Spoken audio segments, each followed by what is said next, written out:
Namaku Lina, sudah hampir 6 bulan sejak aku dan Andre putus. Tapi entah kenapa, rasanya seperti baru kemarin, ia melepaskan genggamanku tanpa penjelasan yang jelas. Katanya butuh waktu untuk sendiri. Tapi hari ini, aku melihatnya menggandeng tangan Angel, cewek yang dulu cuma teman biasa, menurut dia. Aku menemukan foto mereka di Instagram. Bukan dari akun Andre, tapi dari Angel, lengkap dengan caption yang bikin mataku panas. Terima kasih sudah memilihku. Akhirnya nggak cuma jadi love you, Valerian. Jadi, selama ini, aku cuma tempat singgah. Kedua tanganku gemetar. Nafasku pendek. Aku ulangi baca caption itu berkali-kali. Berharap mata ini salah baca. Tapi tidak. Semuanya nyata. Handphone langsung kulempar ke atas kasur. Dan aku terduduk di lantai sambil menahan tangis yang tiba-tiba meledak seperti bom waktu. Aku pikir aku sudah siap, aku pikir aku sudah sembuh. Tapi ternyata aku masih di sini, di tempat yang sama, merindukan seseorang yang bahkan sudah memilih orang lain. Pintu kamarku diketuk pelan. Lin, buka. Ini aku, suara Rina, sahabatku. Aku buru-buru menghapus air mata. Walau percuma, pasti mukaku sudah kayak tomat direbus. Kamu tahu dari mana? Tanyaku pelan. Setelah membukakan pintu, Rina menatapku dengan sorot mata yang aku benci. Penuh kasihan, baru lihat barusan. Dari grup, kamu oke? Aku menggeleng. Lalu memeluk Rina tanpa suara. Dia mengelus punggungku perlahan. Kamu tuh cewek kuat, Lin. Tapi nggak apa-apa kok kalau hari ini kamu ngerasa lemah, bisiknya lembut. Kami duduk di pinggir kasur. Tanganku masih dingin. Rasanya seperti tubuh ini tidak tahu harus bereaksi. Bagaimana antara marah, sedih, dan kecewa pada diri sendiri? Kenapa harus Angel? Gumamku. Setengah bertanya, setengah menyalahkan semesta. Dia memang dekat sama Andre dari dulu. Tapi aku pikir nggak akan sejauh itu. Jawab Rina hati-hati. Aku menarik napas panjang. Apa aku kurang baik, Rin? Aku nggak ngerti. Selama ini aku ngasih semuanya. Aku bahkan mau ngalah sama mimpiku sendiri demi dia. Jangan mikir gitu. Lin, cinta itu bukan soal siapa yang ngasih paling banyak. Tapi soal siapa yang mau bertahan, bahkan di saat rasanya berat banget. Malam semakin larut. Rina tetap di sisiku, mengalihkan topik obrolan ke hal-hal ringan, seperti artis Korea yang baru debut, atau drama barunya Ji Chang-wook. Tapi di balik tawa yang kami paksakan, aku tahu, hati ini belum sembuh. Setelah Rina tertidur di sofa kamar, aku kembali menyalakan ponsel. Jari-jariku membuka profil Andre. Aku tahu ini bodoh, tapi aku rindu. Rindu semuanya, caranya tertawa, cara dia menatapku saat marah. Bahkan caranya mengeja namaku dengan nada bercanda. Foto-foto kami dulu masih tersimpan. Aku belum punya keberanian untuk menghapusnya. Entah kenapa, setiap kali ingin menghapus, hatiku selalu bilang, tunggu sebentar lagi. Malam ini aku sadar, aku masih berharap. Dan itu menyakitkan. Katanya, move on itu cuma soal waktu. Tapi tidak ada yang pernah bilang betapa lambatnya waktu berjalan saat kita sedang patah hati. Sudah 2 minggu sejak aku melihat foto Andre dan Angel. 2 minggu yang dipenuhi usaha untuk kelihatan baik-baik saja. Aku ikat yoga, ikut kelas menggambar, mulai journaling, bahkan sempat iseng buka aplikasi kencan. Lalu buru-buru uninstall karena baru lihat satu profil saja sudah ingin menangis. Kenapa sih? Kamu kayak maksa bahagia? Tanya Rina waktu kami nongkrong di kafe dekat kampus. Aku mengaduk minuman dinginku yang tinggal. Es karena aku capek kelihatan sedih terus. Jawabku jujur.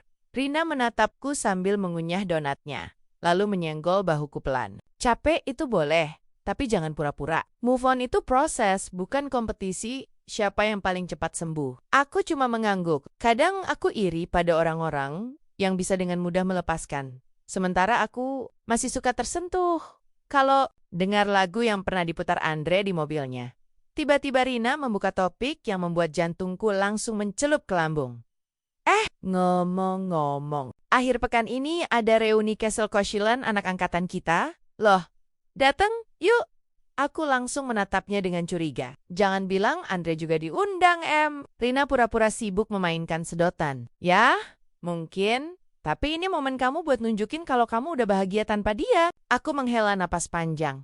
Kalau aku belum bahagia, nah berarti ini momen buat pura-pura dulu. Kami tertawa. Hari reuni pun tiba. Aku berdiri di depan cermin cukup lama. Memilih outfit paling netral, tidak terlalu niat, tapi juga tidak kelihatan remuk. Akhirnya aku memilih kemeja putih polos dan jeans favoritku. Rina menjemputku, dan selama perjalanan dia sibuk menyemangati. Kamu cantik banget hari ini. Ingat ya, senyum terus. Jangan nunjukin luka. Kalau bisa, kamu ketawa keras-keras, biar Angel insecure. Aku menertawakan niat jahat itu. Walau jauh di dalam hati, aku tahu aku takut. Kami tiba di sebuah restoran rooftop yang disewa khusus malam itu. Musik akustik mengalun pelan. Lampu-lampu gantung menciptakan suasana hangat, dan aku melihatnya, Andre, berdiri di dekat jendela, mengenakan kemeja biru langit yang dulu pernah kubelikan. Tangannya menggenggam tangan Angel. Aku langsung menunduk. Tapi terlambat, mata kami sudah bertemu. Jantungku berdetak lebih cepat. Ada sesuatu yang naik ke kerongkongan. Aku menarik napas dalam-dalam. Lin, kamu bisa, bisik Rina di sampingku. Aku mengangguk pelan, lalu berusaha berjalan biasa. Aku menyapa beberapa teman, pura-pura menikmati camilan. Bahkan ikut tertawa walau dalam hati seperti dihantam ribuan gelas pecah. Beberapa kali aku menangkap. Andre menatapku, diam-diam. Tatapan yang tak bisa kuterjemahkan. Sedih, rindu, atau hanya basa-basi. Angel tampak sangat akrab dengan semua orang. Ia sesekali mencium pipi Andre di depan umum, membuat hatiku meringis tanpa bisa dikendalikan. Aku ingin pergi, tapi Rina menahanku. Sedikit lagi aja, Lin. Kamu udah sejauh ini. Tapi puncaknya, saat aku ke toilet dan kembali ke ruangan, aku berpapasan dengan Andre, sendirian. Entah sejak kapan ia berdiri di lorong itu. Lin, panggilnya pelan. Langkahku terhenti. Hanya sebentar, Lina. Tunggu bentar. Suaranya kali ini lebih tegas. Aku menoleh. Kenapa? Ia menatapku. Lama. Seolah ingin menghafal ulang wajah yang sudah lama ia kenal. Kamu, apa kabar?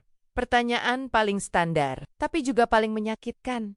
Aku tersenyum kecil. Luar biasa. Kamu gimana? Andre menunduk, tangannya masuk ke saku celana. Aku? Baik, kami diam. Hening beberapa detik, sampai suara langkah Angel terdengar dari ujung lorong. Kamu di sini toh? Ucapnya riang sambil menggandeng Andre. Andre langsung mundur selangkah. Ya, ngobrol bentar sama Lina. Angel melirikku. Senyum kecil di wajahnya terlihat menang. Lina, katanya singkat. Aku membalas dengan senyum palsu. Hai, Angel. Selamat ya. Kalian cocok. Entah kenapa suara itu keluar tanpa getar. Padahal jantungku nyaris copot. Aku berbalik dan berjalan pergi. Tak peduli apakah Andre masih memandangi punggungku atau tidak di dalam lift, aku menahan napas. Tangan mengepal. Tapi bibir ini tetap tersenyum. Aku belum sembuh, tapi malam ini aku sadar satu hal. Aku sedang menuju sembuh. Beberapa hari setelah reuni itu, aku benar-benar menghilang dari media sosial, bukan karena ingin kabur, tapi aku merasa butuh waktu untuk benar-benar bernapas tanpa bayangan Andre dan Angel muncul tiba-tiba di layar ponselku. Rina mengerti. Dia tidak memaksaku untuk cerita, hanya sesekali mengirim meme receh dan voice note yang isinya nyanyi fals. Dan entah kenapa, aku mulai bisa tertawa. Lucunya, saat aku berhenti mencarinya, hati ini perlahan tenang. Aku mulai bertemu dengan orang-orang. Salah satunya, Dimas, teman dari temannya Rina, yang kebetulan satu kelas yoga denganku. Cowok yang gak pernah telat datang, selalu bawa minuman tambahan buat semua orang, dan punya senyum yang tulus, gak seperti senyum basi-basi yang biasa kutemui. Kami sering ngobrol seusai kelas. Awalnya cuma bahas posisi yoga yang susah, lalu perlahan jadi obrolan tentang hobi, musik, dan keluarga. Rasanya ringan, nggak ada tekanan. Lina, kamu suka senja nggak? Tanyanya suatu sore. Aku mengangguk pelan. Suka, tapi sering bikin mellow. Dimas tertawa. Sama, tapi bagiku, senja itu ngingetin kalau hal yang indah pun nggak harus abadi. Kalimat itu nyangkut di kepala. Entah kenapa, aku merasa mungkin aku memang pantas bahagia lagi. Mungkin aku bisa memberi hati ini kesempatan baru. Namun, dunia punya caranya sendiri untuk mengetes keberanian kita. Malam itu, saat aku baru selesai menyelesaikan journaling harian, notifikasi pesan masuk, muncul Andre, namanya masih tersimpan di daftar kontak. Entah kenapa aku belum menghapusnya. Pesannya singkat, Lina, boleh ketemu sebentar? Ada yang harus aku omongin? Aku diam, lama, Rina langsung kuhubungi. Rin, Andre ngajak ketemuan. Dan, kamu mikir buat jawab ya? Suaranya langsung naik oktav. Aku nggak tahu harus gimana. Lin, kamu udah sejauh ini. Aku tahu Rina benar. Tapi, hati ini belum benar-benar kebal. Akhirnya, setelah pertimbangan panjang, aku membalas. Boleh, tapi cuma sebentar. Kami bertemu di kafe kecil yang dulu sering kami datangi berdua. Tempat itu belum berubah. Kursi kayunya, bau kopinya, bahkan suara musik latar yang menenangkan. Tapi kali ini, semuanya terasa asing. Andre datang dengan wajah gugup, duduk di depanku, lalu menatapku dalam. Terima kasih udah mau datang. Aku hanya mengangguk. Tanganku menggenggam cangkir coklat panas, mencoba mengalihkan kegugupan. Andre menarik napas panjang. Aku tahu aku nggak pantas ngomong ini. Tapi aku harus jujur, aku belum bisa ngelupain kamu, Lin. Hatiku berdebar, tapi wajahku tetap datar. Terus, Angel Andre mengalihkan pandangan. Aku pikir, kalau aku sama dia, aku bisa berhenti mikirin kamu. Tapi makin aku coba, makin aku sadar, aku masih sayang kamu. Aku tersenyum tipis. Kenapa baru sekarang, Dre? Aku takut kamu beneran udah bahagia. Tapi pas kemarin lihat kamu di reuni, aku sadar, aku kangen kamu. Bukan cuma kenangan kita, tapi kamu. Kamu yang sekarang. Aku terdiam, ingin marah, ingin melempar cangkir ini ke lantai. Tapi, aku tahu, itu cuma drama yang tak akan menyembuhkan. Aku mulai kenal seseorang. Ucapku pelan. Wajah Andre berubah. Ia menunduk. Kalau aku datang lebih cepat, kamu bakal pilih aku? Aku menatap matanya. Aku nggak tahu. Tapi yang aku tahu, waktu kamu pergi, aku yang berdarah-darah sendiri. Dan sekarang, ketika aku baru mulai menata, kamu datang, minta. Semuanya kembali. Hening menyelimuti meja kami. Andre memejamkan mata. Maaf, Lin. Aku egois. Aku bangkit berdiri. Aku butuh waktu. Jangan ganggu dulu. Tolong. Tanpa menunggu jawaban, aku pergi. Keluar dari kafe itu dengan napas berat. Langit mulai gerimis, tapi aku terus berjalan. Aku tidak menangis malam itu. Tapi aku tahu, hatiku sedang bertarung antara masa lalu dan kemungkinan baru yang sedang tumbuh beberapa hari setelah pertemuan itu. Aku tidak membuka pesan dari Andre. Tidak juga membalas chat dari Dimas yang mulai khawatir karena aku mendadak hilang dari kelas yoga. Aku butuh ruang untuk berpikir, untuk jujur pada diri sendiri. Di kamar, aku memandangi langit senja dari jendela. Warnanya oranye pucat, seperti hati yang masih ragu antara pergi atau tinggal. Aku menyalakan playlist lama, yang dulu sering aku putar waktu galau, tapi kali ini lagunya tidak terlalu menyakitkan, hanya terasa seperti kenangan yang sudah melewati masa aktifnya. Rina datang malam itu, membawa martabak dan niat menggobrak-abrik pikiranku. Gimana kamu? Tanyanya sambil menyuap coklat hangat ke mulut. Aku bingung, Rin. Rasanya masih ada yang nyangkut, tapi juga sadar kalau harusnya aku nggak kembali lagi. Rina menatapku serius. Lin, kamu tahu kenapa banyak orang susah move on? Aku menggeleng. Karena mereka nyari closure dari orang yang justru ninggalin luka. Padahal closure itu datang dari kita sendiri. Dari kita yang berani bilang, cukup. Aku terdiam. Kata cukup terasa seperti tamparan sekaligus pelukan. Aku tidak butuh penjelasan Andre lagi. Tidak butuh pembenaran atau janji manis. Yang kubutuhkan hanya keberanian untuk jujur pada diri sendiri.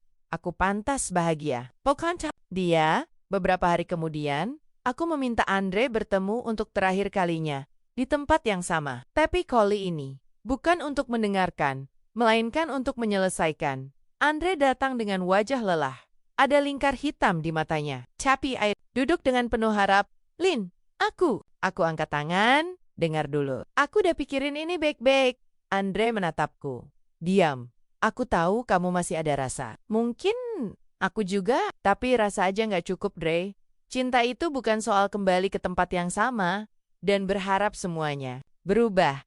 Cinta itu soal bertumbuh dan selama kamu pergi, aku belajar berdiri sendiri. Aku belajar mencintai diriku lagi. Andre menggigit bibirnya, menahan emosi.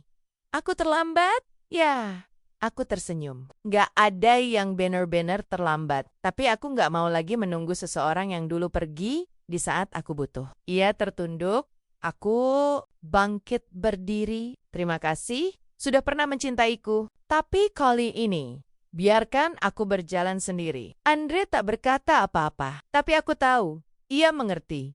Aku melangkah keluar dari kafe itu dengan langkah paling ringan yang pernah kupunya. Tidak ada air mata, hanya kelegaan. Beberapa minggu kemudian, aku berdiri di tepi pantai saat matahari mulai tenggelam. Angin laut meniup rambutku, membawa aroma asin yang menenangkan. Dimas berdiri tak jauh dariku, memegang 2 botol air kelapa. Aku nggak tahu kenapa kamu mau ajak aku ke sini, katanya. Sambil tersenyum, aku mengambil salah satu botol darinya, lalu menatap laut, karena di sini, aku ngerasa bebas. Dan aku ingin kamu tahu, aku siap membuka hati lagi, pelan-pelan. Dimas tidak menjawab, tapi tangannya menyentuh bahuku dengan lembut. Tidak menuntut, tidak terburu-buru, hanya menemani. Senja turun perlahan, dan untuk pertama kalinya dalam waktu yang lama, aku benar-benar merasa utuh.